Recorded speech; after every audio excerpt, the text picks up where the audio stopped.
Hello বন্ধুরা, আমরা এখন চলে আসলাম ইসাইলি ব্রিজ। এখানে রাস্তার পাশে যে গাছগুলো ছিল সবগুলো গাছই কেটে ফেলা হয়েছে। এখন মনে হয় যেন ফাঁকা আর ফাঁকা, কারণ রাস্তা বড় হওয়ার কারণে আশেপাশের গাছগুলো সব কাটা হয়ে গেছে। এ দেখেন কিরকম মনে হচ্ছে যে এখানে কোনো গাছই ছিল না। দেখেন আশেপাশে কোনো গাছ নেই, সব গাছ কেটে ফেলা হয়েছে। এই ব্রিজের সামনে দেখছেন, আমি ব্রিজের সামনে কিন্তু গাছ নাই একটাও, সব গাছ কেটে ফেলা হয়েছে রাস্তা প্রশস্ত করার জন্য। যাক, রাস্তা এটা দরকার আছে বড় হওয়া।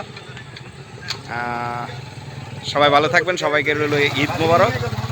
যে যেখানে থাকেন ভালো থাকবেন, এটাই দোয়া রইল।